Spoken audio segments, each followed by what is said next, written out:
Nous savons que la Torah a été donnée le Shabbat. Shabbat, c'est Shabbat. Il fallait que la Torah soit donnée dans une totale perfection spirituelle. Et ce qu'il faut comprendre, c'est que ici, la notion de Kedusha, la notion de sainteté, se situe à plusieurs niveaux. Il y a ce qu'on appelle Olam, le monde. Il y a Shana, Shana c'est l'année, en fait c'est le temps. Venefesh, c'est l'âme. Le Olam, c'est l'espace, le temps, et également au niveau de l'âme. Concernant l'espace, nous savons qu'il est écrit là-bas dans le verset Kedushat Hamakom Har Sinai Nitkadesh Az. Nous savons que l'endroit où la Torah a été donnée au peuple d'Israël, autrement dit le Har Sinai, la montagne du Sinaï, nous savons que l'endroit a été sanctifié. Comme il est dit dans le verset Hagbel Heta'ar Vekidashto. On devait délimiter la montagne et on devait également la sanctifier. C'est Dieu qui demande à Moshe de sanctifier l'endroit. Vous verrez que dans les différents versets, donc le peuple d'Israël ne pouvait pas monter. D'accord ? Et donc il a fallu délimiter pour ne pas que le peuple d'Israël puisse trop s'avancer. Donc on a sanctifié l'endroit. Concernant le temps, nous savons que Kedushat Azman a l'idée un Shabbat Kodesh. Nous savons pourquoi également le temps a été sanctifié. C'est parce que c'était Shabbat. Comme il est dit dans le verset, Vaïvarech Hashem et Yom Hashvi. Dieu a béni le 7e jour. Vaïkadesh Oto, Dieu l'a sanctifié. Également au niveau de l'âme, comme il est dit, Vayeren Moshe mina'ar el ha'am, Vaïkadesh et ha'am. Nous savons que lorsque Moshe Rabbeinu est descendu de la montagne, eh bien, il a sanctifié le peuple, autrement dit au niveau de l'âme. Donc si on devait résumer, on s'aperçoit qu'il y a le temps, il y a l'espace, et il y a également au niveau de l'âme. Et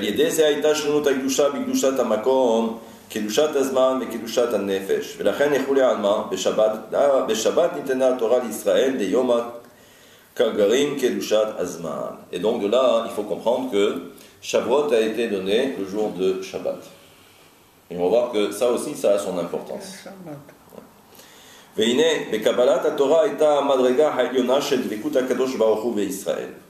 Nous savons qu'à ce moment-là, le peuple d'Israël est en parfaite connexion avec Dieu.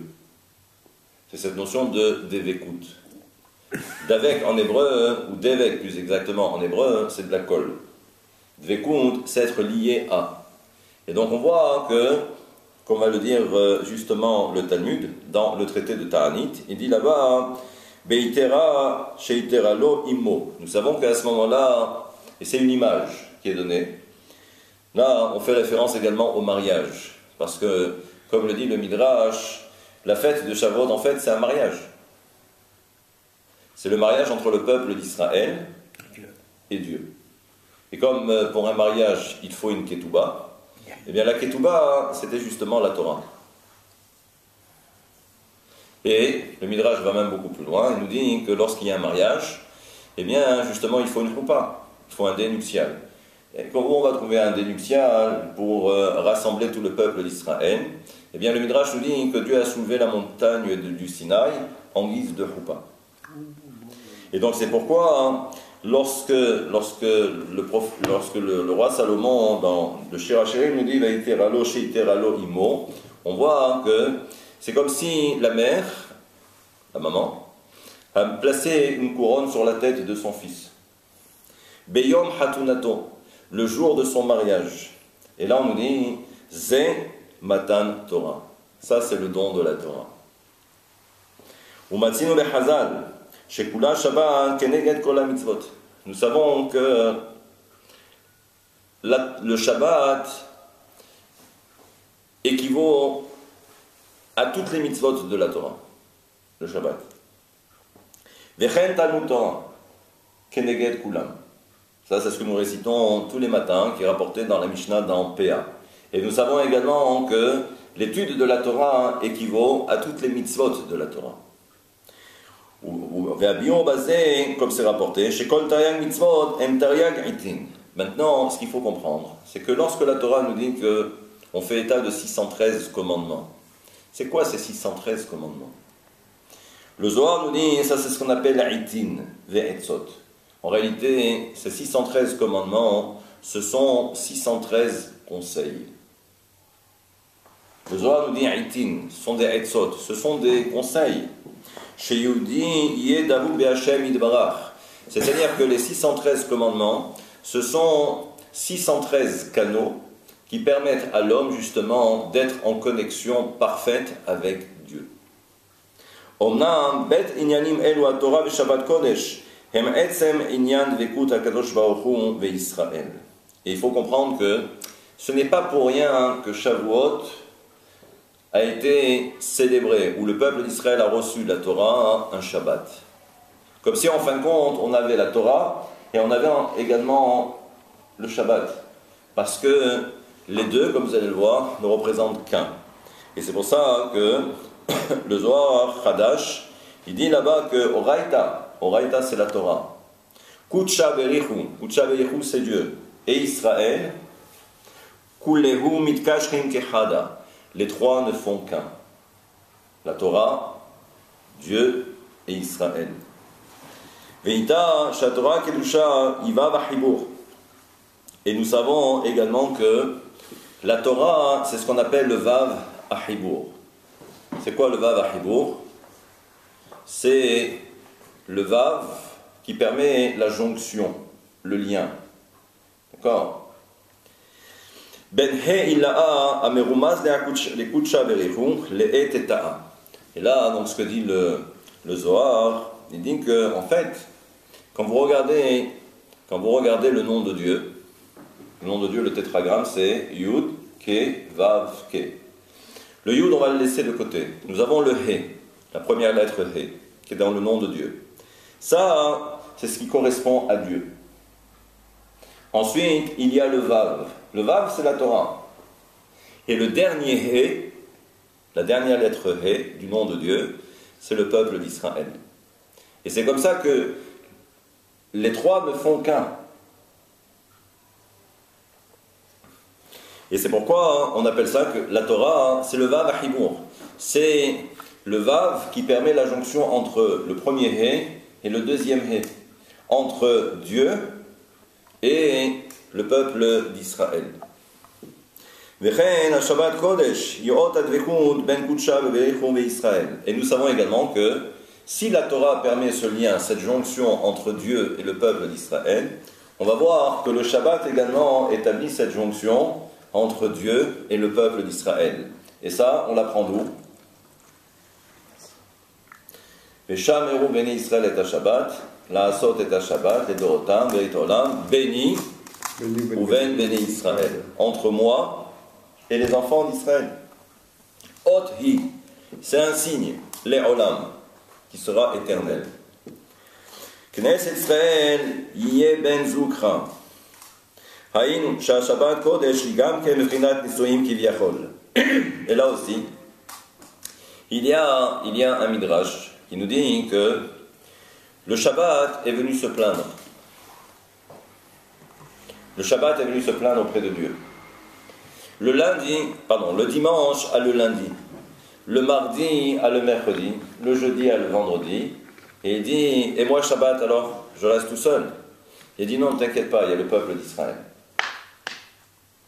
Et c'est pourquoi, là aussi, il y a un autre midrash qui nous dit que le peuple d'Israël, la Torah, on va le voir, la Torah aussi est venue se plaindre.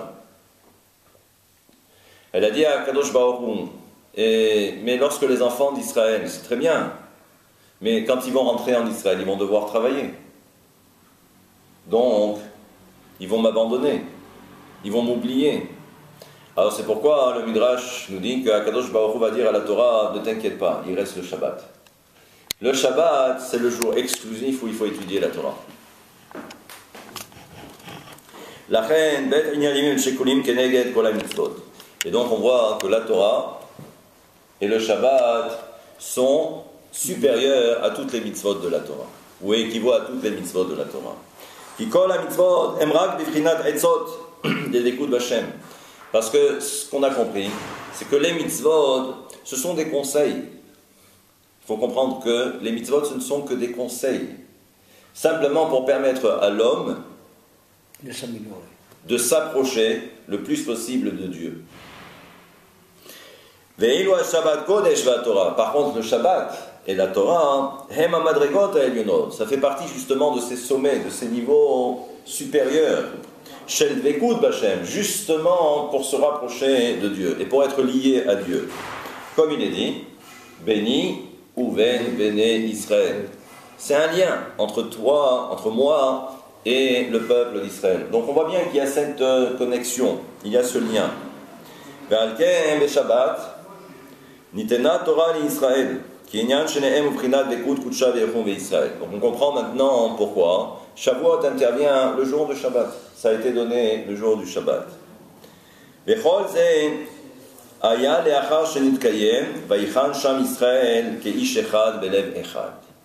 Maintenant on va voir que tout cela ne peut se mettre en place que grâce à un élément qui est le suivant et qui est rapporté dans un des versets que l'on va lire si Dieu veut, juste avant que le peuple d'Israël ne reçoive la Torah.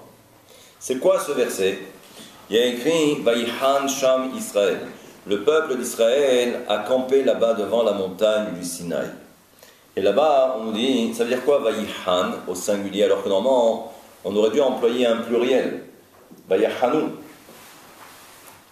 Et là, pour nous dire que Ishehad Belev Echad.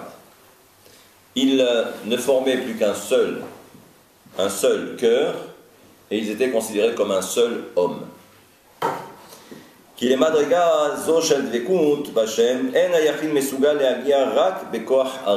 Il dit parce que le particulier, lui tout seul, ne peut pas atteindre ce niveau de connexion avec Dieu. Il a besoin de quoi? Il a besoin de l'ensemble.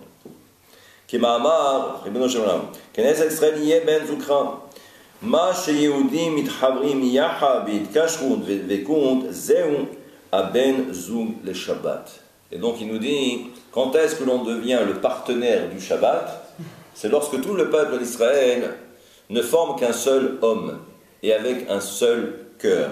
D'où le Midrash qui dit que le Shabbat est allé un petit peu protester devant Akadosh Baruch Hu pour dire mais moi je me retrouve tout seul. Il dit t'inquiète pas, je t'ai trouvé quelqu'un. C'est le peuple d'Israël.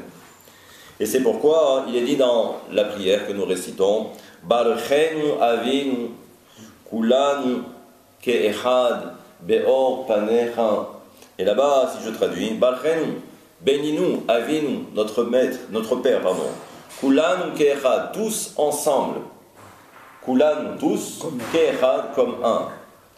Be'or panecha, par ta lumière, par la lumière de ta face. Or panecha. Et là, le Chacham dit, ça veut dire quoi, la lumière de ta face? Eh bien, il dit, cela ne peut être possible que lorsque kulanu ke'echad, lorsque nous sommes tous ensemble, comme un seul, unis.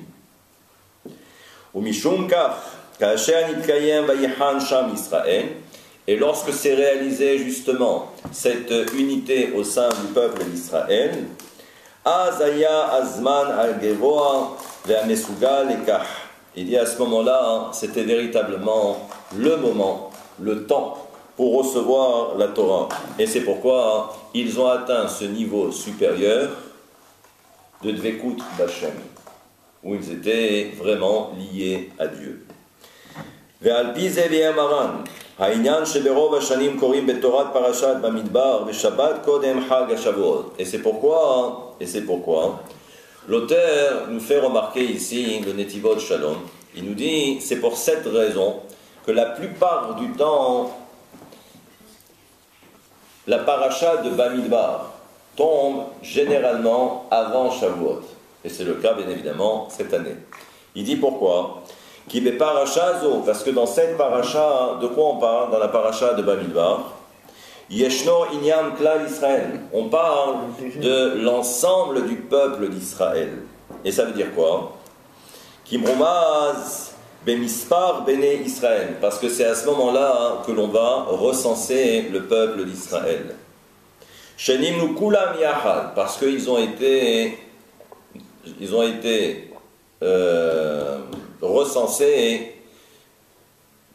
tout le peuple d'Israël, kulam yachad, tous ensemble.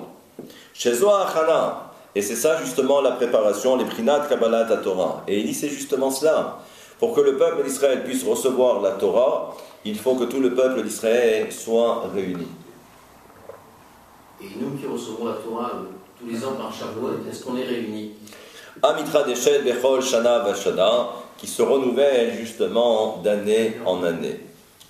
C'est quoi ta question? Ma question c'était... Il y avait une question... Non, ma question c'était comment est-ce qu'on reçoit pour Shavuot, nous, dans le temps présent aujourd'hui, la Torah, par rapport à ce que tu viens de dire, toi. C'est-à-dire qu'eux, il y a une configuration qui se fait comme un kéli pour recevoir. Est-ce qu'il y a la réalisation de ce kéli-là, d'une certaine façon, dans le fait de réitérer tout le temps les fêtes? Il y a quelque chose qui se fait malgré nous quand même quelque part. C'est une bonne question. Je te donnerai une réponse, la réponse dans quelques moments, quelques minutes. וכל הגילויים הנשגבים שלו מקבלת התורה, הגילויים של פנים בפנים, דיבר השם עמכם. השמע עם כל השם מדבר מתוך האש, כאשר שמרת אתה ויחי, ונפתחו כל הזין רקיעים וראו הכל שאין עוד מלבדו. גילויים שלא היו כמותם. Il dit à partir de ce moment-là, il dit, tous les cieux se sont ouverts. Et le peuple d'Israël a pu s'apercevoir et prendre conscience qu'il n'existe rien en dehors de Dieu. Akol aya mitor shaita az hamadrega haïlona shel vekut akadosh baruch hu ve'Israël. Parce qu'ils ont atteint un niveau où ils étaient maintenant capables de comprendre que la seule réalité du monde, c'est Dieu. Et donc, kol hashomer shabbat ki ilchata afilu avad avodah zara kedo enosh mochalin lo. On sait très bien également que la particularité du Shabbat, c'est que, comme le disent les Chachamim, c'est que si quelqu'un est Shomer Shabbat, qu'il chata, comme il se doit, même s'il a commis les pires bêtises, même s'il s'est adonné à l'idolâtrie, comme à l'époque de la génération de Enoch, il dit, on lui pardonnera tout. Les fiches Shabbat Kodesh, Yamadrega, Hila Itchel Vekut Kutsha Bechov Israël. וחוללו המדרגות לא היו יכולים רק על ידי השבת קודש ולכך לכולי עלמא בשבת עם תורה לישראל. Et là, on voit bien que quoi? On voit que, déjà, le Shabbat a été le réceptacle. Ça a été le récipiendaire pour que, justement, ce matin de Torah puisse voir le jour. Et vous allez comprendre maintenant également pourquoi. Alors, il le dit un petit peu avant. Et il dit comme cela. Ça, c'est rapporté dans le Zohar à Kadosh. Le Zohar nous dit, qu'est-ce qui se passe lorsque le Shabbat, j'allais dire, entre en action? Qu'est-ce qui se passe le Shabbat? Il dit, Kad ayel Shabbata. Il dit, lorsque rentre le Shabbat, Ihi ityahedet. Alors à ce moment-là, elle va permettre la réunification. Et à ce moment-là, les forces du mal sont obligées de s'éloigner. De s'éloigner de quoi? Rappelez-vous, j'avais déjà donné un cours là-dessus, où j'avais dit que le jour du Shabbat, il y a ce qu'on appelle Aliyat HaOlamot. Il y a l'élévation des mondes. Donc il se passe quelque chose de particulier. Maintenant, pour qu'il y ait élévation des mondes, il faut comprendre que les forces du mal sont présentes. Mais si les mondes connaissent cette ascension, cette élévation, eh bien le problème va être le suivant, c'est que si les mondes vont opérer maintenant, le Shabbat va opérer ce changement, que va-t-il se passer? C'est-à-dire que les mondes qui étaient à un certain endroit vont maintenant avancer. D'accord?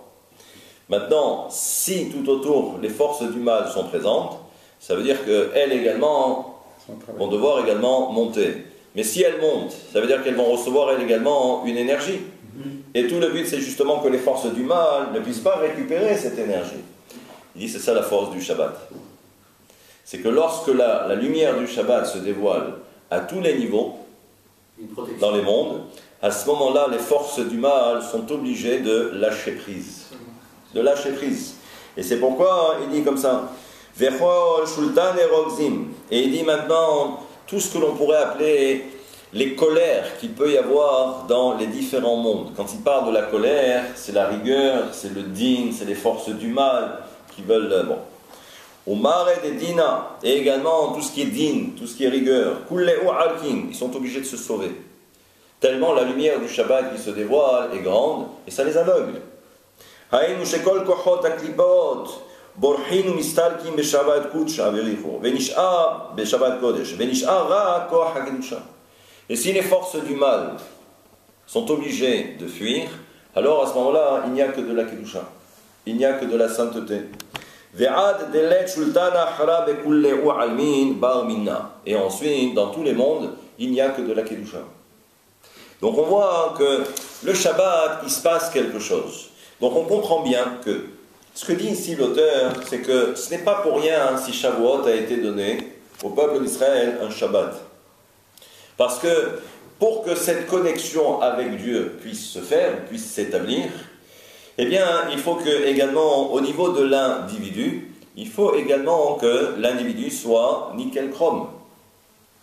Et comme on va le voir, c'est que, en fin de compte, des pieds jusqu'à la tête, et il n'y a pas simplement que l'âme qui doit être parfaite, mais il faut également que le corps lui aussi soit parfait. Maintenant, ce que va dire l'auteur un peu plus tard, il va dire que là aussi on a un problème, parce que il faudrait normalement que chaque organe de notre corps, eh bien, soit kadosh. Il faut qu'il soit saint, il faut qu'il soit sacré. Maintenant, il arrive parfois qu'un homme ne peut pas être capable d'opérer une sacralisation, une transformation aussi parfaite, aussi totale, parce que parfois, il y a certains organes où il y a un peu de tov, il y a un peu de ra, il y a un peu de bien, il y a un peu de mal. Il y a d'autres organes où là ça peut être parfait, il y a un peu de kedusha. Ça peut être le lot de tout un chacun. Il dit, mais pour Shavuot, il fallait que des pieds à la tête. Et il fallait que chaque organe soit totalement saint. Pour ensuite recevoir la Torah. Sinon, ça peut pas adhérer. Il n'y a pas de prise possible. Et donc c'est pourquoi il fallait tout d'abord le Shabbat. Parce que le Shabbat, ça nettoie tout. Ça nettoie toutes les impuretés, toutes les scories, au niveau physique et également au niveau de notre âme. Donc on comprend que le Shabbat était particulier. Et il continue, il dit, Shekol HaGiluim והראש של קבלת התורה אינם אלא באמצעות דרגת הדבקות העליונה. יש להבין שהרי בחינת קבלת התורה מתחדשת בכל שנה ושנה. Et là, donc, il nous dit, mais Shavuot, ça fait partie de notre calendrier, donc c'est chaque année, en fait, il y a le don de la Torah. Il dit, שבכל שנה בחג השבועות דנים. Et il nous dit, oui, il nous dit que chaque année à Shavuot, on va également juger al-kol ha-ruchaniyut, sur toute la spiritualité. Je traduis littéralement. Vous allez voir qu'il va faire un parallèle avec Rosh Hashanah. Rosh Hashanah. Parce qu'à Rosh Hashanah, c'est le Yom Adin, c'est le jour du jugement. Rosh Hashanah, on a peur parce qu'on doit passer devant le tribunal céleste. Mais ce qu'il va nous dire maintenant l'auteur, il va nous dire que là aussi à Shavuot également on est jugé. Shel Kol Hashana, sur toute l'année.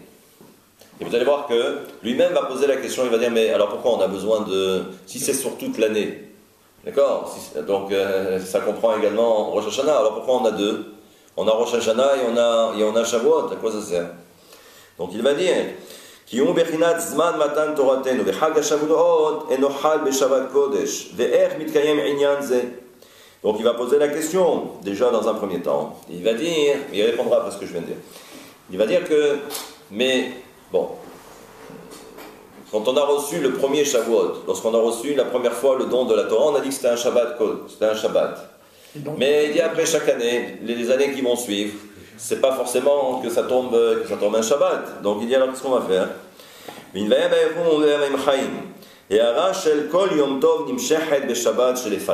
C'est pour ça qu'il va nous dire que, en fait, les fêtes que nous avons reçoivent leur énergie par rapport au Shabbat qui les précède. Vous allez comprendre. Rappelez-vous, dans le calendrier, il y a également ce qu'on appelle le Shabbat Agadol, le grand Shabbat. Et ça, c'est quand? C'est le Shabbat juste avant Pessah. Il dit là-bas ensuite, dans ce Shabbat Agadol, il y a toutes les lumières, tous les ingrédients pour qu'ensuite on puisse célébrer la fête de Pessah.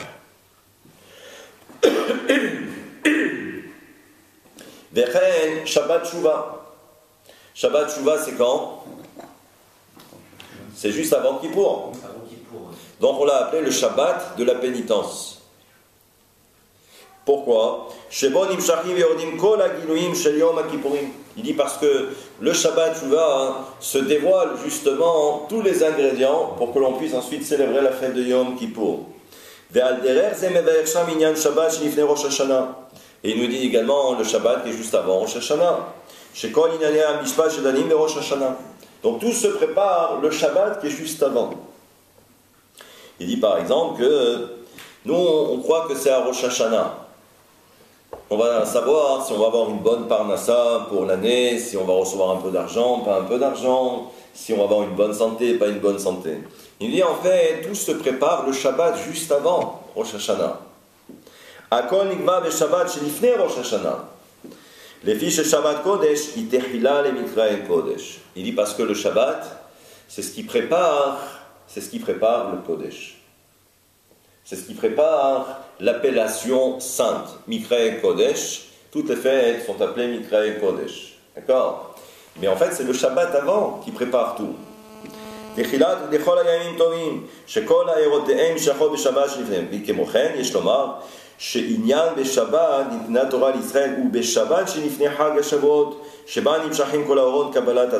il nous dit, même pour les années qui vont suivre, chaque fois que l'on va célébrer Shavuot, c'est pas forcé que ça tombe un Shabbat. Mais il dit, mais c'est le Shabbat avant qui va faire toute la différence. Pour préparer justement le matin de Torah. Et donc il dit, et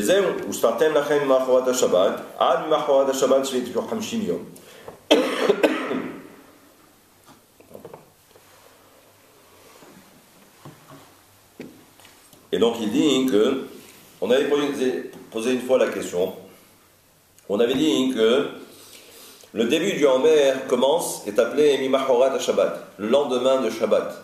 Alors qu'on avait dit que le premier jour, c'est-à-dire que le premier jour de Pessah, dans la Torah, est appelé également Shabbat. J'avais expliqué pourquoi. Parce que le dévoilement de lumière qui s'est produit justement le premier soir de Pessah, c'était identique à ce qui se passe le Shabbat pratiquement.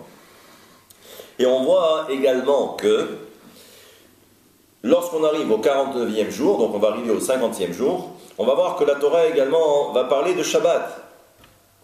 Donc ça veut dire qu'en fait, il y a un Shabbat avant, il y a un Shabbat après.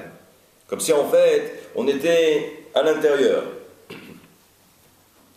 Donc il dit, שבכל יום הוא בחינת קבלת התורה מחודשת, ובמיוחד בחג השבועות הוא קבלת התורה המחודשת של כל השנה.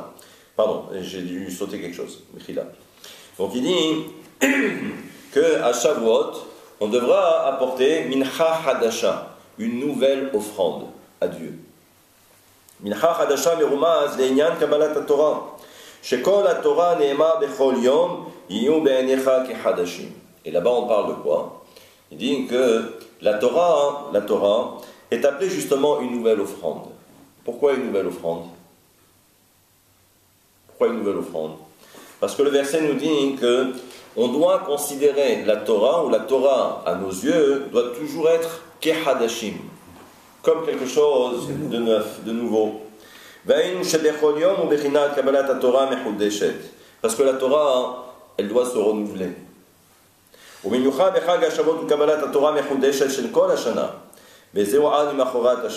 je passe. Et là, donc il nous dit,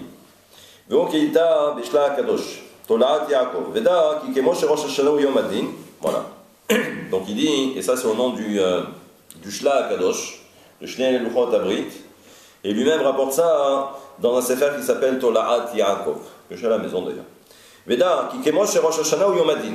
On sait que Rosh Hashanah, c'est le jour du jugement. Shebo Ratza Kadosh Baruch Hu le'ashgiach velidrosh ma'aseh bnei Adam. Il dit pourquoi on a besoin d'un Rosh Hashanah. Il dit parce que Akadosh Baruch Hu va voir un petit peu qu'est-ce qu'a fait l'homme pendant l'année. Étant donné que Rosh Hashanah, c'est la naissance du premier homme. C'est le début. Donc Akadosh Baruch Hu va voir un petit peu qu'est-ce qu'on a fait.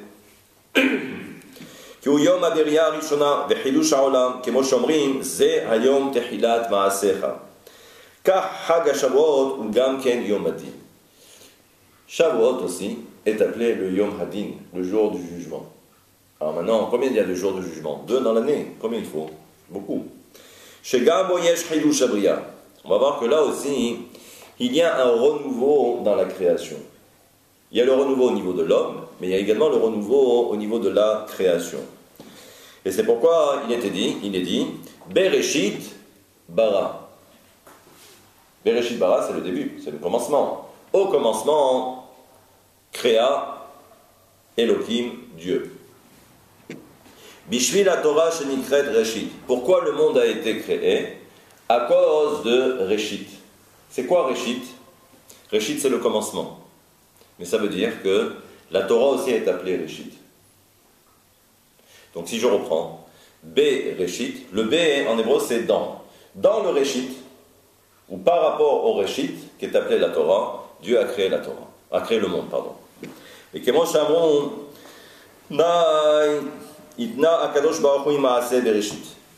que au moment de la création du monde, Dieu a émis une condition avec tout l'univers. Im mekabelim Israël et la Torah. Si le peuple d'Israël reçoit la Torah, atem itkayemim. Le monde, alors à ce moment-là, pourra exister. Ve'im lav. Et si le peuple d'Israël ne veut pas recevoir la Torah, ani mahazir et ha'olam le tohu bavo. Le monde retournera au tohu bohu. Ve'nimtza ki yom matan Torah ou gam ken yom shel idhatshut. C'est pourquoi le jour où Dieu a donné la Torah, c'est également un renouvellement au niveau de la création. Parce que même la création était en stand-by. Elle aussi. Le Midrash nous dit que toute la création a retenu son souffle pour savoir, lorsque Dieu a proposé la Torah au peuple d'Israël, tout le monde attendait pour savoir qu'est-ce qu'ils vont répondre. Ils vont accepter la Torah ou ils ne vont pas accepter la Torah. Donc ils étaient tous comme ça en train de baliser. Chacun.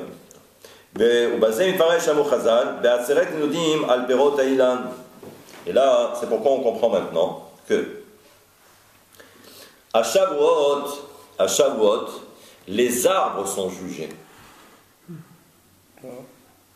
À Shavuot, les arbres sont jugés.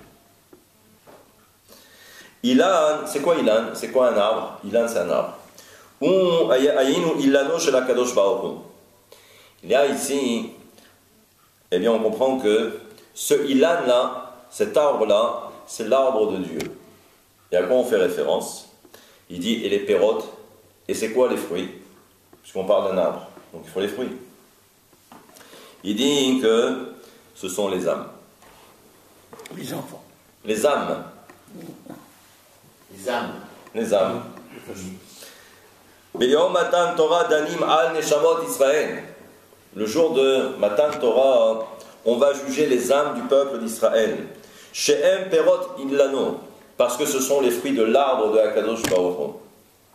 Dekeshem Sherosh Hashanah ou Yom Adin à la Gashmiut, et là il précise, il dit le Yom Adin de Rosh Hashanah, le jour du jugement de Rosh Hashanah, c'est par rapport au matériel. Ka Shavuot Yom Adin ala Ruchaniyut. Shavuot, c'est le jour du jugement par rapport à la spiritualité. C'est Matan Torah, c'est le nom de la Torah. Shedanim bo le'eze madrega shel kabbalat haTorah ou raoui.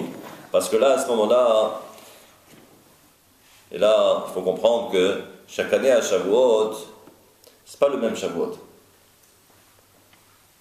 Sur le calendrier, au niveau du calendrier, oui, c'est toujours la même date, ça ne change rien. Il dit, là, ça va dépendre de chacun. Chacun a son propre Shavuot. Et ça veut dire qu'on va juger la personne pour savoir en fait quel va être son niveau au moment où il va recevoir la Torah à Shavuot. Comme si en fin de compte, ça va dépendre de notre travail, de notre investissement. Et donc, chacun va avoir un éclairage particulier à Shavuot. Et donc, c'est pourquoi il dit Ma erech yesh liyom adin shel Rosh Hashanah li'omat yom adin shel Shavuot beRosh Hashanah danim al hagashmiyut u'ma erech yesh lekach im yitnu ktsat pachot u ktsat yoter. Et il dit c'est pourquoi ah bechag hashavot danim al kol haruchaniyut shel Hashanah ve'al zot yitpalel kol hasid elecha le'et metzo. Donc on voit que Shavuot, ça dépend en fait du travail de chacun. C'est pourquoi l'auteur nous fait remarquer aussi que c'est la première fois, ou c'est la première fête, où l'on voit qu'il faut une aussi grande préparation. Et là il fait référence à quoi? Les 49 jours du Homer. Oui, au processus. Il faut 49 jours pour arriver jusqu'à Shavuot. Normalement, un jour avant ou 2 jours avant, on peut se préparer pour la fête. Mais pour Shavuot, on voit que c'est 49 jours de préparation. Et on voit ensuite dans le ciel de quelle façon l'homme a été capable justement de se préparer. Quel a été son investissement. Et à partir de là, il aura son propre dévoiement qui correspondra à son propre Shavuot, à son propre Matan Torah. Et donc on voit que c'est quand même assez particulier. Et donc c'est ce qu'il vient de dire, je viens d'anticiper. Et donc on voit que l'orak be'avar nitena Torah be'yom hazeh. Et là, be'ove, il dit ce n'est pas que dans le passé où on a reçu la Torah. Il dit mais même dans le présent, chaque année on reçoit la Torah. Bechol shana veshana, chaque année. ולשם כך צריכים את כל ההכנות של תספרו 50 יום וכן ההכנה של שלושת ימי ההגבלה. Et on voit ensuite que ce n'est pas simplement que les 49 jours, mais ensuite les 3 derniers jours, là aussi, il y a eu une préparation toute particulière. Vous regarderez peut-être dans le texte, on voit que 3 jours avant, le peuple d'Israël, quand ils étaient devant le Har Sinaï, il a fallu également se préparer davantage. שכל זה הכנה לקראת היום הגדול, שבו אם התקרבתם לך חדשה לשם, לקבל את התורה הקדושה הניתנת בו מחדש. Alors maintenant, en quoi il répond à ta question? En quoi il répond à ta question? Mais il répond complètement à ma question. C'est-à-dire qu'il y a un degré collectif où effectivement, de façon collective, Shavuot, le don de la Torah, est de fait quelque chose qui est réactualisé tous les ans, donc quelque chose de nouveau. Oui. Et en même temps, sur le plan individuel, on a chacun à recevoir sa propre Torah. C'est ça. Et ça, c'est conditionné par le travail que chacun a été capable de fournir. Bien sûr. Et c'est donc, ça qui fait la différence. Il y a une résonance collective et en même temps une résonance individuelle. C'est ça. J'avais vu que c'était 7 Shabbats qui préparaient. Ce sont les 7 Shabbats. Le chiffre 7. La question que je voulais te poser, c'est quand y aura-t-il un Shabbat du monde? Un Shabbat du monde, c'est-à-dire qu'il n'y aura plus de tikkun à faire quelque part. C'est-à-dire qu'on sera dans la dimension du Shabbat de façon éternelle, tous les jours. Est-ce que c'est une utopie ou c'est une réalité ou c'est quelque chose qui est messianique, qui est avec le Messie? Là-bas, ça a été l'endroit. Là-bas, ça a été l'endroit qui a été rendu sacré, qui a été sacralisé, si vous préférez. Voilà. Quand est-ce qu'on mais ça a été un endroit. Maintenant, est-ce qu'on va connaître cette même sacralité au niveau également de tout l'univers, de tout le globe terrestre? Ouais. Parce qu'en fin de compte, si on comprend un petit peu, parce que on doit tendre vers cette forme de Kedusha, de sainteté. On a vu qu'elle se déploie sur 3 axes. Il y a le monde, autrement dit l'espace. Il y a également Shana, donc on avait dit le temps. Et il y a également au niveau de l'âme. D'accord? Donc ça, apparemment, si on a bien compris, c'est que même à la fin des temps, il faut que l'on puisse retrouver ce système, où l'on va être capable d'unifier ces 3 en un. Ça sera à l'époque de Mashiach. On avait posé la question, on avait dit qu'en fait, il y a 2 possibilités. Soit c'est un Shabbat, soit c'est 2. Et là, on aurait, nous, le pouvoir de faire venir Mashiach. Mais on comprend là aussi que Mashiach ne viendra que lorsque les forces du mal auront été pratiquement anéanties. Bien que lui aussi va devoir faire. D'accord? Mais, encore une fois, on avait déjà expliqué que tant que les étincelles sont encore dans le domaine des forces du mal, eh bien Mashiach ne viendra pas. Et ça, c'est notre travail. Ça, c'est notre travail. Mais ça va de mal en pire. Oui, mais justement. Non, mais justement. Il faut bien comprendre. C'est les derniers feux. Voilà, ce sont les derniers feux, ça c'est les derniers barouds d'honneur. D'accord? Parce que les forces du mal, tu sais, quand tu es dépassé, à ce moment-là, tu vas mettre dans la bataille toutes tes forces. D'accord? Tu vas sortir toutes tes cartouches. D'accord? Après, à un moment donné, quand il n'y a plus de cartouches, c'est fini. Et c'est ce qui va se passer. Et là, c'est l'intervention d'Hachem, quand il n'y a plus de cartouches. Alors, soit ça sera grâce à nous, soit ça sera grâce à nous parce qu'il y aura certainement un sursaut, ou soit, et c'est toujours le même principe, ou soit à travers la souffrance. Parce que la souffrance permet aussi d'éliminer pas mal de choses négatives. C'est un accouchement des choses. Voilà. Donc après, tout dépend de ce que nous on souhaite. Mais là aussi, quand je dis c'est une souffrance, c'est soit une souffrance physique, et ça on peut le comprendre, parce que ça nettoie, mais aussi essayer de revenir vers Dieu, c'est également une souffrance pour l'homme. Oui, mais en même temps, non, mais c'est une souffrance pour l'homme, parce que si l'homme s'est éloigné, et on lui demande maintenant de revenir, le problème c'est que il a ses habitudes, c'est l'ego, il a ses habitudes, et c'est très difficile parce que maintenant il s'est créé son propre univers, son propre petit monde. Donc maintenant on lui demandait de tout changer du jour au lendemain, c'est une souffrance. Il y a beaucoup de gens comme ça qui ne supportent pas. Pourquoi? Parce qu'ils sont dans un petit cocon bien installé, et maintenant on leur demande de faire exploser ce cocon, et ensuite on leur demande de revenir vers Dieu.